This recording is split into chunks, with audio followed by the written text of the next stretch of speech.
Welcome to the Aziza Lifestyle Crucial Conversations podcast. Today's topic is African modern art, growth and global influences.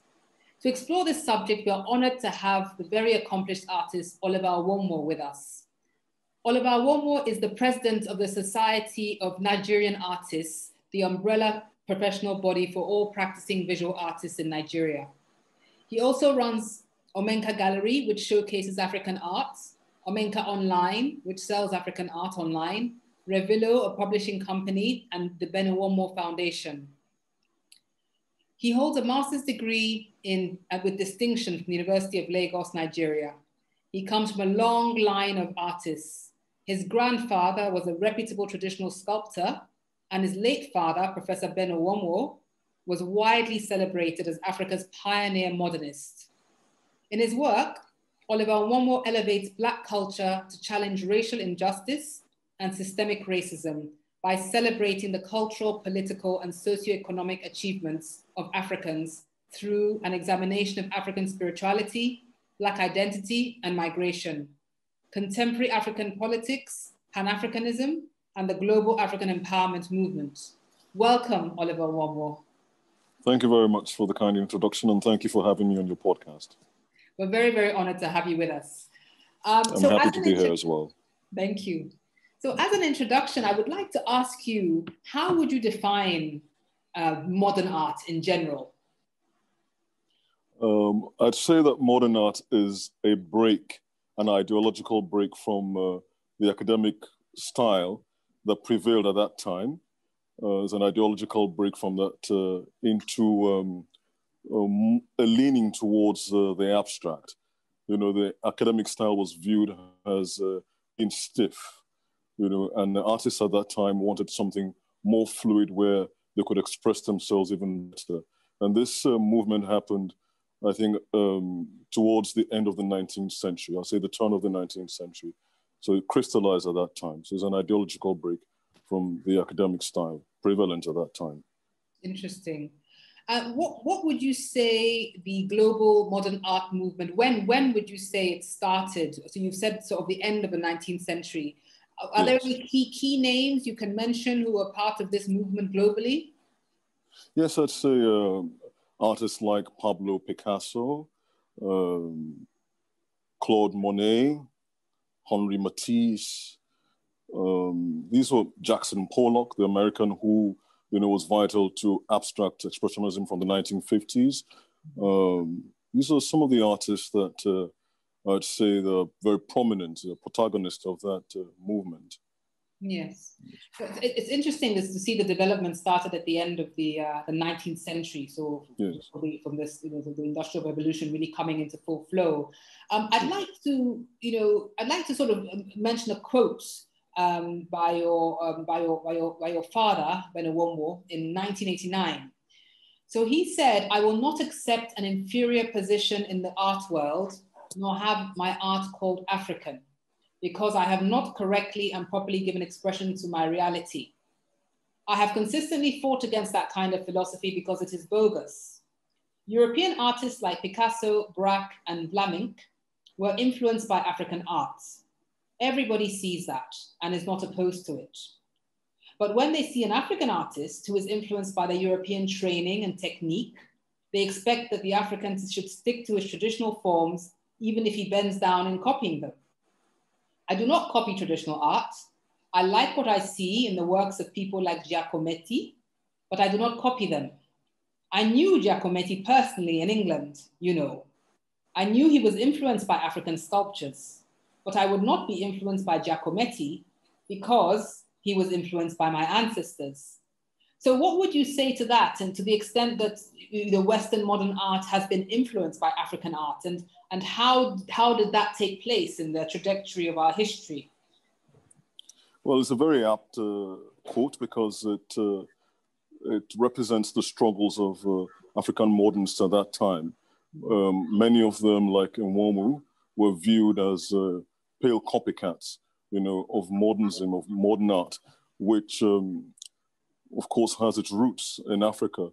And I think this started way back in 1884, 1885, with the Berlin Conference, when European powers at that time were trying to share Africa, for its vast mineral resources. They were, allocating certain regions in Africa to themselves for exploitation, and at that time also, Darwin's theory of evolution, and there was this Natural History Museum that was propagated at that time, and it was very important to come to Africa to collect specimens for vital experiments and research, to, of course, prove the theory of evolution that Charles Darwin, the great biologist and scientist, had propounded.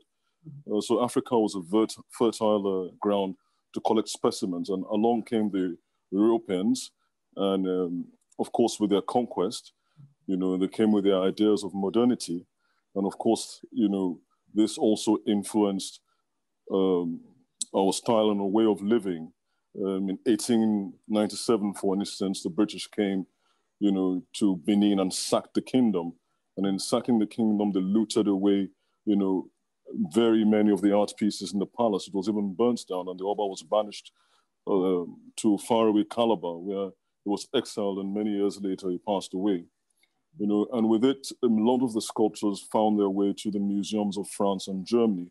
And here we have artists like Picasso, who copied, or borrowed heavily from the geometric and abstract forms of African art, at that time prevalent in the sculptures. African art was well known for its geometric forms, its psychological expressiveness and abstraction. And at that time when modern art was birthed, it was important to break away from the stiff, prevalent academic style. So that's where a lot of the influence came. And I think this is what Enwonwu was speaking of.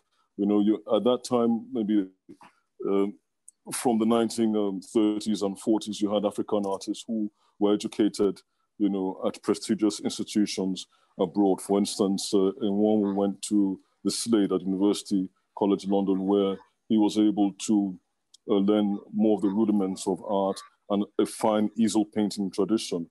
So his was a blending, a sort of hybrid of Western conventions, of representation and techniques, because at that time, African artists were not creating art, to be enjoyed in museums or enjoyed at galleries, but they largely served religious purposes, or they were functional pieces, for the home, or things that you could use, homeware and all of that. So, and pieces that you could use to commune with your ancestors and gods, for example, in the case of masks and traditional staffs of office, or pieces that would proclaim the greatness of a kingdom, as in the Benin Kingdom, where their conquest and wars were literally, emplaced on plaques in the palace walls. So it was very important, and I think that Enwonwu's legacy is hinged on his successful invention of a modern visual language that, brought the best, in terms of Western conventions of representation and our indigenous traditions to create our own modern visual language that, sort of defined our identity or represented, our identity and who we are as Africans, because you cannot take away that influence of European modernism on us. And at the same time, you cannot jettison our own indigenous traditions. So I think Enwonwu was trying to say, which was very representative of the artists at that time, that how can you accuse him of copying European masters when they themselves were influenced by our forefathers? Wouldn't it be right to say that he was influenced by his own forefathers while he only used European techniques or Western techniques, and modes of representation to express himself, as a way from maybe just having traditional pieces that would serve as signposts in a home, or pieces that would be used functionally in a home. That's interesting, isn't it? I mean, the reality is that human beings, we all get inspiration from each other. I mean, that is Absolutely. how we operate as human beings. I mean, that is how you watch even how children grow and how they develop. It's very much through, looking at somebody and then saying, okay, that works, and trying that out. I mean, it's a kind of exchange, and that's happened throughout time. They've all built on each other. Absolutely. What I found fascinating in looking at this topic is the fact that we often think about the beginning of the colonial history, like you're remembering the scramble for Africa, 1896, and the colonial powers coming together and dividing up West African countries as colonies. What I found interesting is that in the past, I had never thought specifically of them also kind of colonizing the culture and arts in a sense. I'd always thought it was natural resources, and okay, there was there was groundnuts, there was oil, there was palm oil, and that's what they were there for. But also the artwork, and I found it amazing because they're going there, and they obviously the things are being extracted and brought back to Paris or being brought back to the UK. But in looking into this topic, you see that. You see that Matisse, for instance, Henry Matisse, gets a fantastic mask that is brought from sub-Saharan Africa. He's very good friends. He and Picasso were part of the Paris Club of artists who are expressing themselves and experimenting. He shows this mask to Picasso. I'm sure you know the story. I'm just reiterating it for the viewers. Picasso is blown away, and then goes to the Musée d'Ethnographie in the Trocadero. And then goes to explore those other artifacts that have been displayed there as this is what we've gotten from the colonies, and says that he was really there was a quote I found of his where it says he felt almost like it touching his heart. He felt like, wow, he felt almost a spiritual power without knowing, like you mentioned earlier when in your previous statement you said that African art was functional, it had spiritual purposes. It was to commune with the traditional African religion, which had a supreme creator, but also had the intermediaries through the spirits and the ancestors. And so a lot of the pieces were symbolic and used in these traditions. And he said he felt this. And I found that quite amazing that he said that. And then he incorporated it into his work, the Demoiselle d'Avignon, there's a very clear, in two of the women on the right. You've got the clear representation of faces as masks as opposed to sort of women. And he admits to that, it's very clear. I found that interesting. And I found it interesting that the Cubists and, like Matisse and Picasso being the main Cubists, saying that he saw a sophistication in the abstraction. Yes. He saw a sophistication. And the other thing I would like to buttress based on what you've said is what another contemporary in that time said, which was Georges Braque. And he described African masks as the opening of a new horizon for me. They made it possible for me to make contact with instinctive things, with uninhibited feelings that went against the false tradition, which I didn't like, which I hated. I mean, that's a very strong, but he actually wrote, which I hated, and some of Braque's work that was visibly influenced by Picasso and Cubism and African arts include The Large Nude in 1908. I'm jumping ahead of myself, but I feel like I need to get this point in and ask you this question because it seems to be relevant to this topic. Why do you think our art was so powerful? What you see, we would not analyze, we can go through the trajectory of European art and, the Romanticism and the realists and the Expressionism and the Expressionism and then the Cubism and then the we can kind of go through how socio-political issues affected that. And I think we're going to come to that later, the Industrial Revolution, various issues, various developments in technology and science, brought forth the ability for them to move in different directions. I just want to hear from you and your experience. Why do you think our art is so spiritually based? Well, it's very spiritual and powerful and still exists today. I see our art as having, as existing together with all the movements. They're still existing today, still largely pluralistic in that sense. I think it's powerful because right from the earliest of times, I mean, if you trace back the art to the cave paintings, it was sort of magical. I mean, the early hunters would go out, but before they go out to hunt, they'd paint on the cave walls exactly how they wanted their hunting expedition to go. So if they wanted to, for instance, hunt antelope successfully, they will sort of invoke that, and the number of antelopes, the number of men that will go on the excursions, they'll paint all of those, on the walls. And exactly as that scene is painted is the same way it'll happen in reality. So that, for me, was the beginning of linking art and magic together.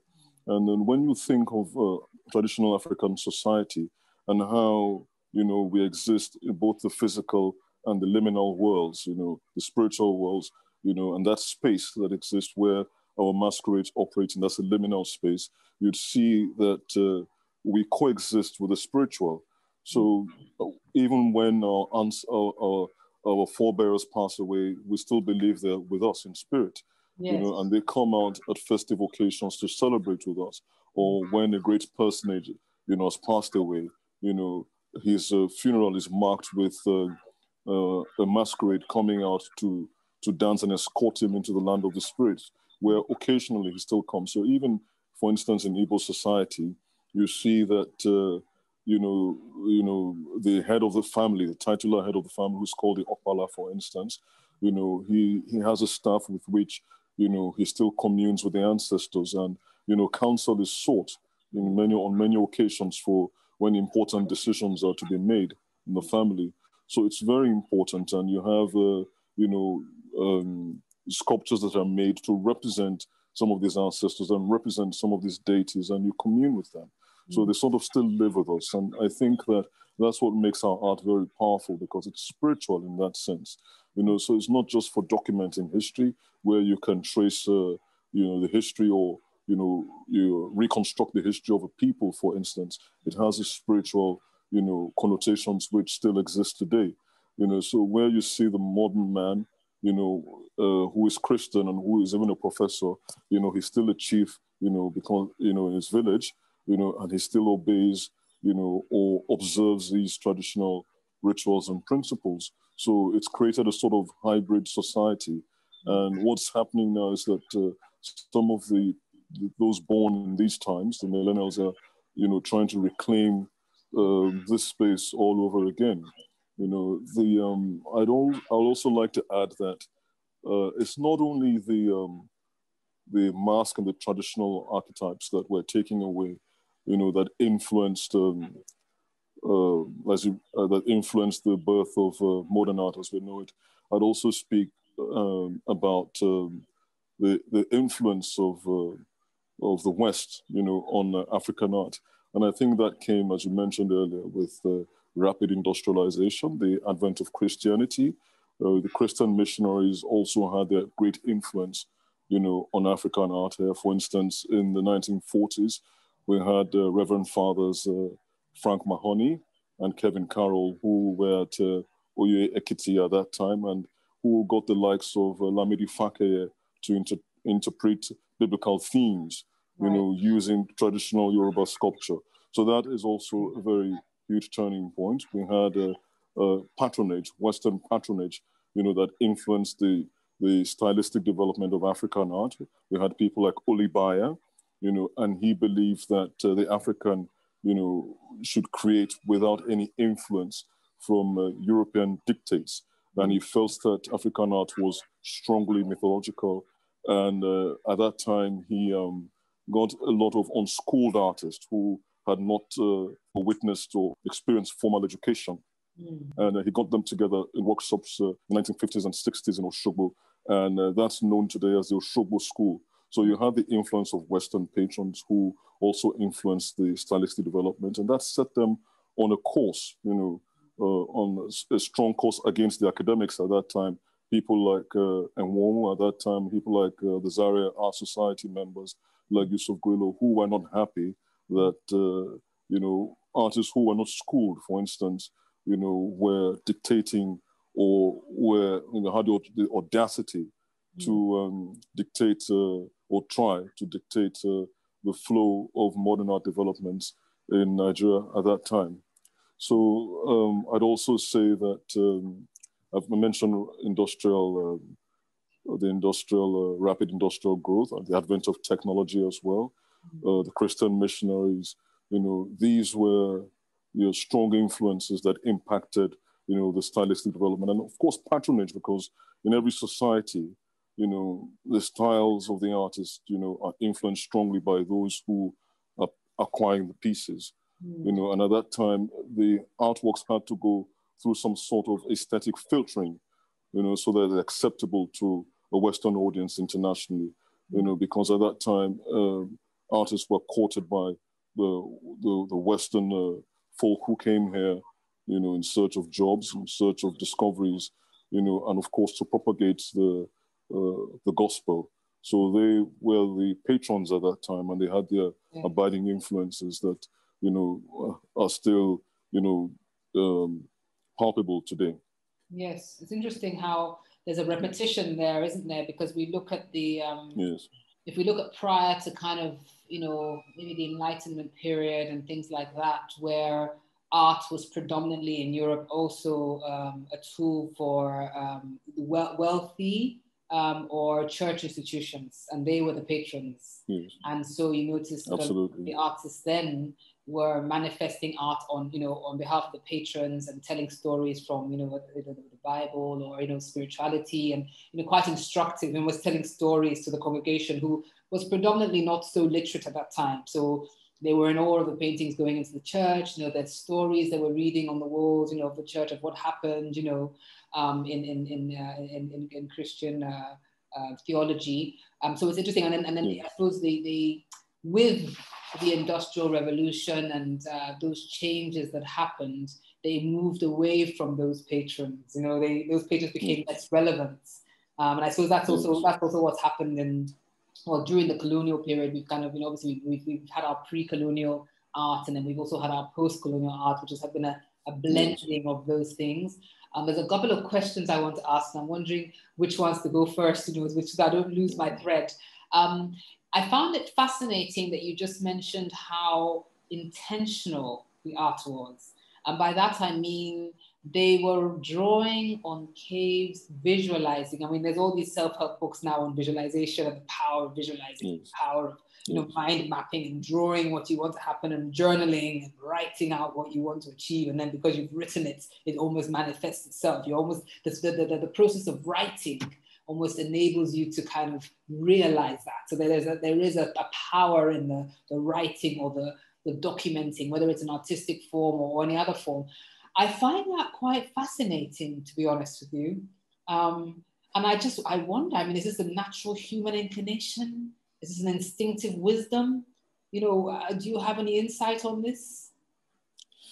Yes, I think it's very fascinating, especially in Africa, because in Africa, our art process is sort of in reverse from what we know it to be in the West, in the sense that we call things into being, as opposed to the European artist, who sees things as they are and reproduces them mainly through such tools or tools like foreshortening, studies in anatomy, and all of that. We call things that are not into being because we have a sort of spiritual consciousness that the Westerner doesn't necessarily, is not necessarily in touch with as much as we are. We believe that life, and art is very deeply spiritual, while, the Western artist from time, is more interested in naturalism. He excelled at that, all through the Renaissance period, he excelled at naturalism.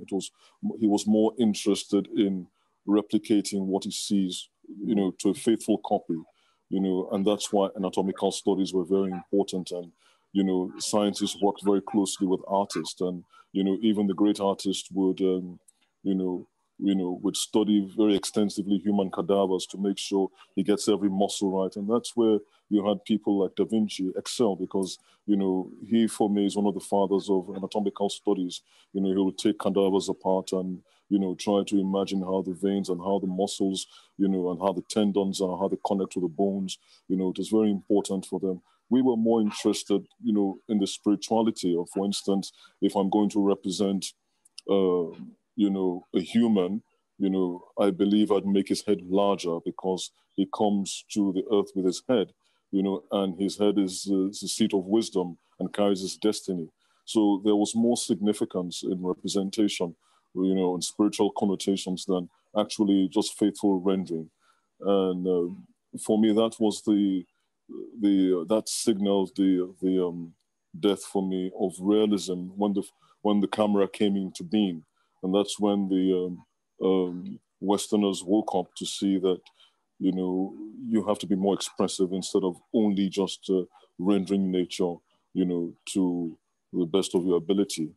Mm. Yes. Yes, I mean that's fascinating. So they were freed by the discovery of yes. photography. I think it's roughly 1839. They were freed from having to, because painting was a source of record keeping and documentation. Absolutely. You know, it was absolutely. You know, it was a way. This is the way people were capturing this, capturing that. Look at the pictures. You know.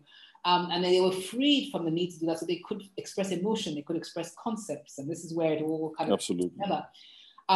You mentioned something which was tying into what I wanted to also explore a bit further.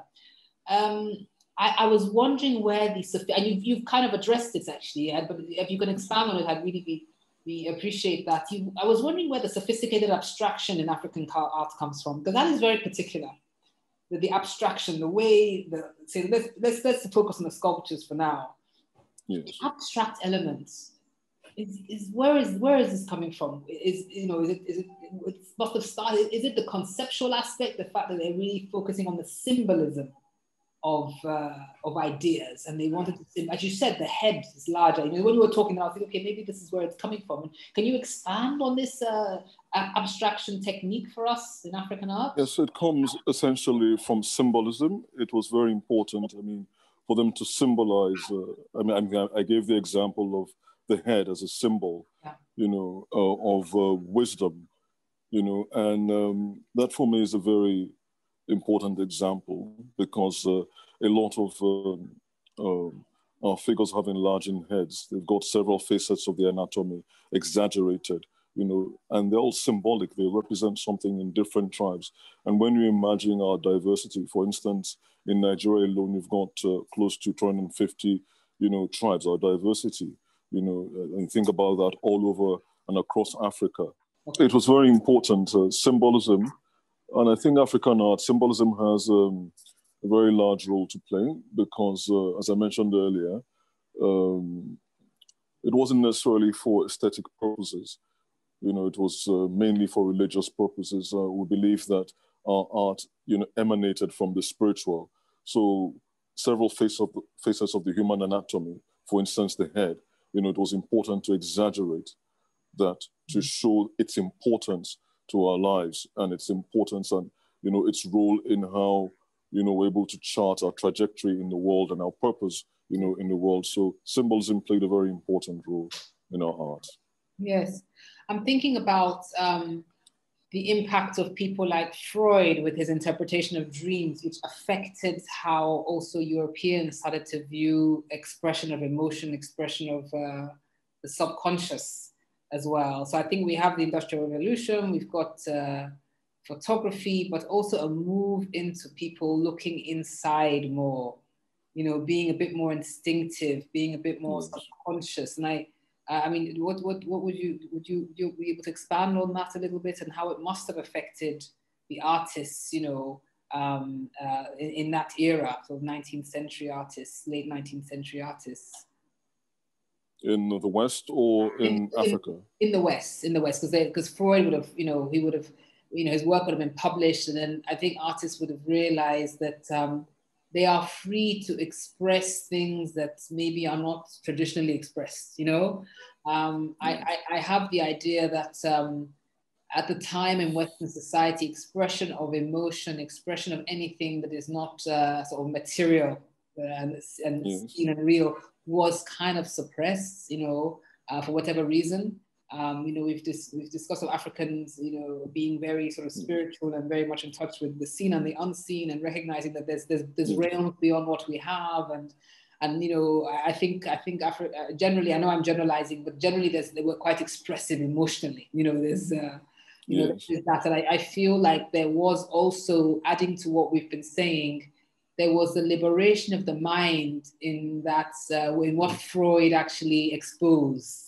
Impact of I think even in painting, the history of painting, I mean, speaking about painting things that were generally abhorred at that time, I think artists like Gustave Courbet, I mean, he was able to, I mean, birth realism as we know it, because it was very strange to, you know, be emotionally connected to laborers and normal everyday folk. You know, at that time it was important. I mean, when you look at the history of painting and the great patrons like the Medici family, I mean, they wanted to be represented in opulence, and it was, I mean, it was only the important or significant personages that were actually painted at that time.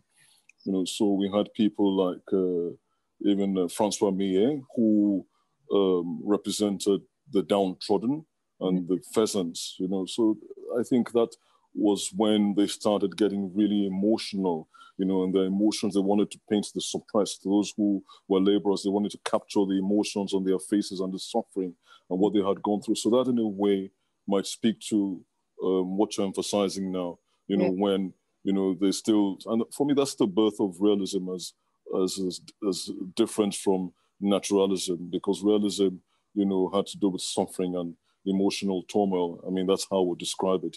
And, you know, the artists of that period were very significant because, you know, it was a very strong movement. And I think for me, that was probably the first time artists, you know, got in tune with their emotions. You know, that for me is that period, that time, yes. And I think it also shows the society moving from a very hierarchical sort of classist, absolutely, more egalitarian. Absolutely, you see that, don't you? Absolutely. And then what I do have, and then also just the commonality of human condition, you know. Absolutely, we're all feeling these things. It's all the same. You know, somebody just happens to have more money or happen to have had an opportunity to have better education, but ultimately everybody is in the same human condition, you know. Absolutely. It's quite interesting. What are some of the curves and charts you see in the, say, if we look in the last sort of, I don't know, 150, 60 years in terms of in West Africa in the arts? Are there any trends you're seeing in that? Well, I'll speak directly to what has happened in the last, let's say the last 70, 80 years. Okay. I know that when we were speaking about the occurrences in Benin, you know, and it's very interesting how that has even impacted on the value of art from that time, because, you know, the archetypes, you know, the Benin bronzes, which are in fact brass works, you know, but they're known as bronzes, but they're brass pieces, you know, they're still being produced at Eagle Street today, but their value is impacted or defined by the West, because it's all about if they were using for ritual purposes or not, and if they've got a certain kind of patina that can be proven to show that, you know, they're actually using ritual purposes, and that's what gives them their monetary value. Right. Even though today these pieces are still being produced in Benin, but they're dismissed as just copies because they've not been used for ritual purposes. Now, there has been a marked shift, you know, in the way art is stylistically produced, in the sense that we've talked earlier about the academic institutions, rise of Christianity, advent of Christianity in Africa, Western patronage, you know, the rapid industrialization, you know, that fueled stylistic development, you know, over the years in Africa. Now, unfortunately, you know, the modernists at that time, artists like Enwonwu, who felt that it was important to champion Africans at the time of independence. You know, when we were looking for independence, I think Ghana was probably the first African country to gain independence in 1957. At that time, it was very important for Africans to define themselves as Africans, you know, to carve their own identities, you know, as African countries were, you know, gaining or fighting for independence at that time. So it was important to define a language that defined them, that represented them. And that's where you saw the blend, the hybrid of Western techniques and modes of representation with our indigenous traditions. And that for me is the birth of modern art in Nigeria and even in Africa. And you had other sub-Saharan movements. I mean, we are very familiar with the natural synthesis theory that was propounded by members of the Zaire Art Society. And those were the artists who followed Enwonwu at that time. But unfortunately, I mean, we started off with a quote by Enwonwu in which, you know, he was aggressively, you know, challenging, you know, Western stereotypes thrust on him, you know, where he and some of his colleagues were accused of, you know, bending down to either copy their own ancestors or imitate the European modernists at that time. And he spoke up against that, you know, that it was in fact the Europeans who are copying, you know, his own ancestors. Now, that is very important because it shows, you know, the sort of discourse that was occurring at that time. I think that when these artists were dismissed as pale copycats, it sort of removed them from historical canons, in the sense that modernity is seen as only an occurrence, you know, that happened in Europe and in the West. You know, we're dismissing, you know, other pockets of modernity that happened in other regions of Africa, for instance, and other parts of the world. So that for me is an anomaly in that sense. And these artists were not giving their due. You know, now today we talk about contemporary African art as if the modernists never really existed. And that's why you'd see that even prices, you know, as reflected in international auctions, you see that prices for modern art, you know, are not modern African art. They're not exactly where they should be.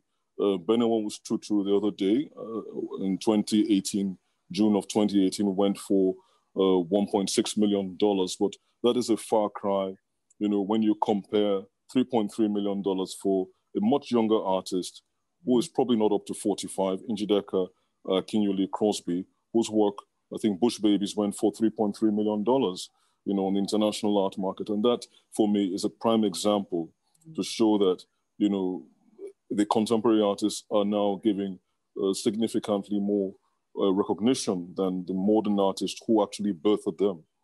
Yes. And that's because the efforts of the modern masters were dismissed, you know, as copying, you know, the Western artists. And that's why, you know, as early as 1946, and one was already exhibiting the likes of Picasso, you know, all the way in Paris. But you can see there's a marked difference in the prices, in prices of the sales of their works, for instance. You know, Picasso, you know, sells for far much higher on a more frequent basis than what one would ever command for his works. And I think that was nicely summed up in Enwonwu's quote, you know, the occurrences of that time that have led to such a discrepancy. So these are some of the movements that have happened. There's been, you know, a dismissal, you know, or poor recognition of the efforts of African modernists at that time, because, you know, a lot of their groundwork was attributed to the Europeans, you know, as the birth of modern art, you know, dismissing what they were doing, you know, and neglecting the fact that, you know, modernity happened in other parts of the world. It's only in recent times that historians are making a case that you must take into cognizance, you know, modern art developments in other parts of the world. If modern art is an ideological break itself from the academic, strongly prevalent and rigid academic style, you must take into consideration other artistic canons in other regions of the world for you to have an all-inclusive, you know, account of modern art, as opposed to having a Western art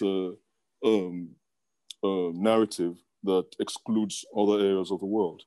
Yes. So I mean, what would you say could be done to redress this imbalance? I mean, you've offered this suggestion, the current one, of them taking into cognizance and giving credit where credit is due, and acknowledging, you know, those other contributors to the modern art evolution in the world. What other steps could be taken? What other measures could be taken to redress this imbalance? Well, I think this critical discourse, very important, critical text. Unfortunately, in Africa, we don't have enough of that. We don't have enough critical texts. And when they're penned down, for instance, they're not read in the right art capitals. where they can actually impact or influence. Some Africans have attended some prestigious institutions and have been able to make a case for African art, but they're all making the same mistake, which I feel, will have consequences in future. And they're all pandering to that dictate that, which makes it look as if modern African artists, they exist in a vacuum.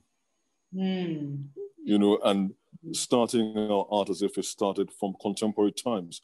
Contemporary times is only in our recent history, maybe from the 1950s, 1960s, which coincided with the colonial and post-colonial period here in Africa.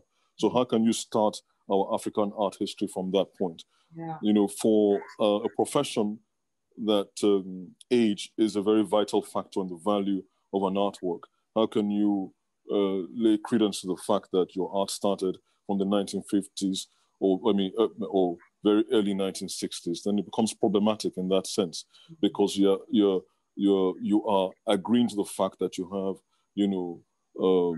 a very, very young art history, and for a profession that goes back many centuries ago, and the older a work is, there's more value attached to it. So essentially, you're not allowing your works to achieve that sort of value, both culturally and financially, monetary as well. So it becomes problematic in that sense. You must give the modernists the real value, and in doing that, you will find out that you can have more of an impact, on modern art history, because other developments happened in Africa as well.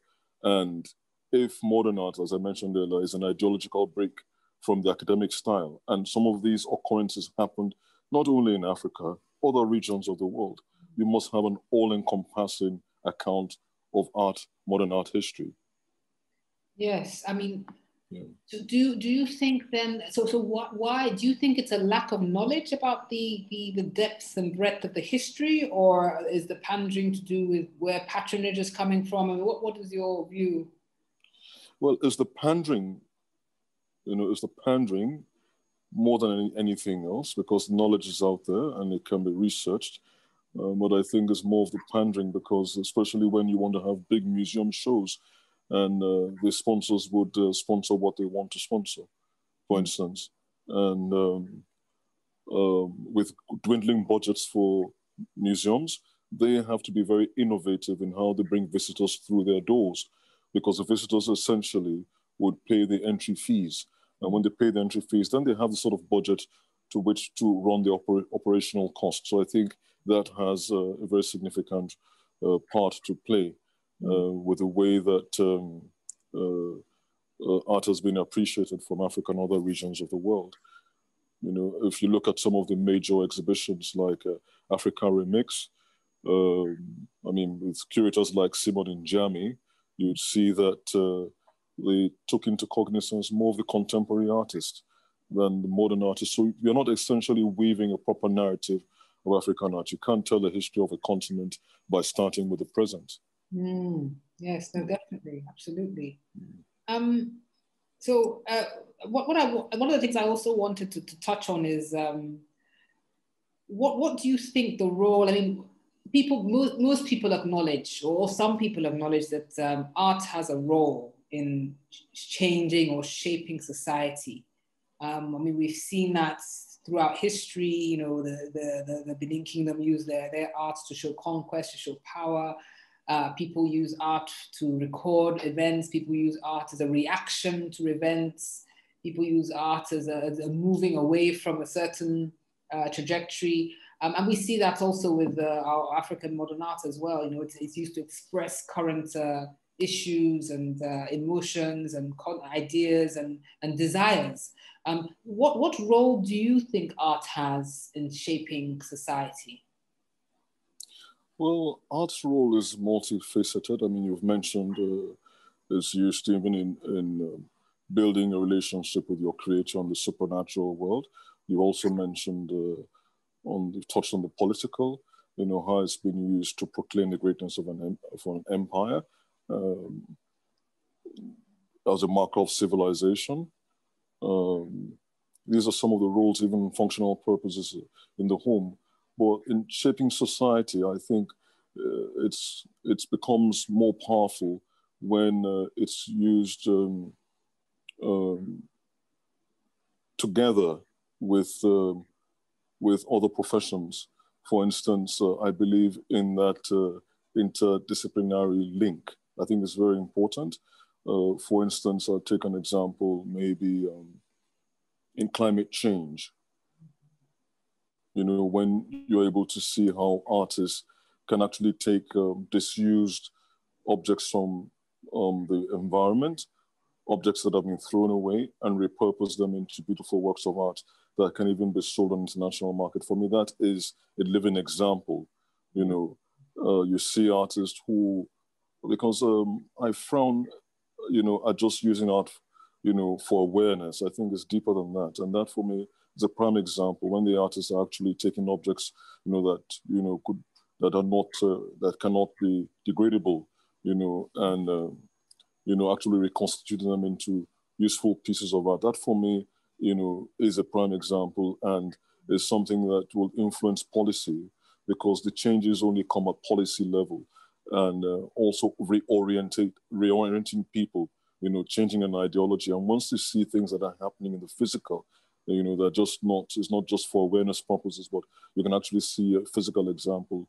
I think that's very important. So when you see artists working with, you know, automobile engineers to use their disused parts, artists working with those climate change experts, you know, artists working with those in the government to influence policy, with prime examples like that. I think that for me is the way to change society. Otherwise, you'll just have cases where art is just used as propaganda, you know, for awareness. That has its impact, but I think with physical, actual examples, you know, art would change society even more positively. Yes. So, I mean, that's a very, very concrete example there, actually. I really like that. And do you think, because quite often you find that people, you know, especially in maybe in some West African countries, sometimes people see art as a luxury as opposed to as a necessary part of life. And I can imagine at the policy or the governmental level, it's more difficult to convince of the necessity or for people to have a budget for art to be as a source of social change, a source of social empowerment, and as a really a vital resource. So you've mentioned this as a very practical way.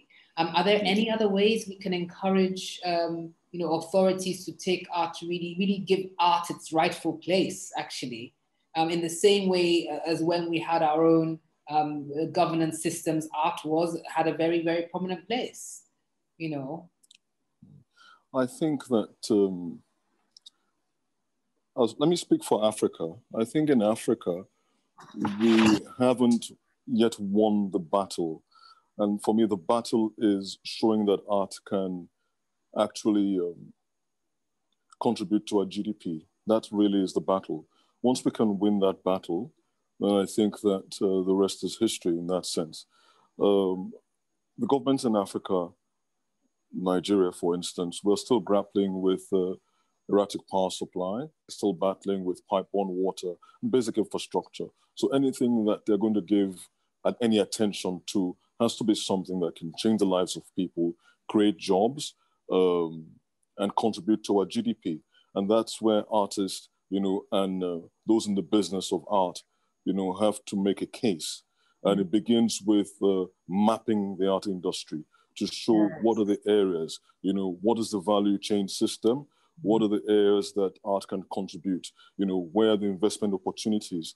Once we can win that battle, then I think that, you know, we'll be taken more importantly. As it is now, it is a luxury for a niche few, you know, who would acquire pieces. And even many of those don't even still understand the investment value of art. So there still has to be a lot of awareness in the sense that there has to be a lot of art as an alternative asset seminars, for instance, so that people would also see, in as much as you may enjoy art and live with the art for aesthetic purposes and for your personal enjoyment, but it's still got a value, you know, where you can store your money as well. And, you know, you've got to show how, you know, this can be you can have access to your money at any point in time. Who are the trend-setting artists, for instance. All of these are extremely important, if we must make a case for the art. So until we do that, until there's a proper mapping of our art industry, until we have the Bureau of Statistics having concrete figures, it'll just be like going cap in hand and securing sponsorship for events every now and then, which we mustn't do. And I think that once the government sees art's vital role, in shaping society and contributing to our GDP, then struggles, for instance, having a proper National Gallery of Art that is not only a repository for our rich heritage, but a way to challenge various stereotypes thrust on us. I think that would be easy to argue. They haven't seen the value yet. They must understand art's link to tourism and how people would come from all walks of life and come from every corner of the earth to Nigeria, and see how you can connect that with tourism. When visitors come, they stay in hotels. When they come to see art, they buy art, they stay in hotels, they use the transportation systems, they eat at the restaurants, all of that, contributes to the economy. So until we make a case, for instance, what is the value of our art industry today? Who has thought about that? Where are the statistics to prove that? How many artists are working in Nigeria today? How many artists graduate each year from our schools? Until that happens, we're going to be even having dwindling enrollments at universities and dwindling interest in even students studying art. And that's the reason why, up till today, mathematics and other science-related core subjects are giving more recognition. So we need to make that case. And once we do that, the rest is easy. We need to make that case, and it's a financial case more than a cultural or an aesthetically pleasing case. It is a financial case.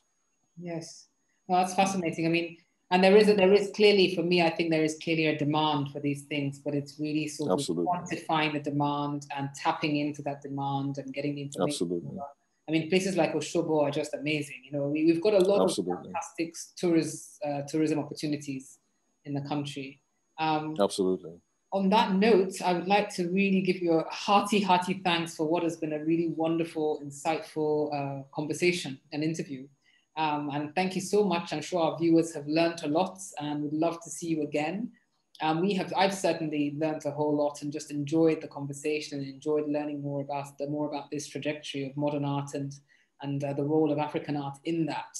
And I very much hope to see more prolific artwork coming out of the continent. I think we have some very talented people in the continent, and we really have some wonderful, wonderful works and wonderful potential. It's just the necessity to concretize that. Thank you so much for your time. It's been a real pleasure. Thank you. And I must say thank you as well for inviting me. It's been a very exhilarating time. I've enjoyed myself thoroughly. And I must say you're quite the art historian yourself. Thank you very much. Thank you so much. So we'll definitely be in touch, and hopefully this is the beginning of these conversations, and we'll have many more. Absolutely. I look forward to that.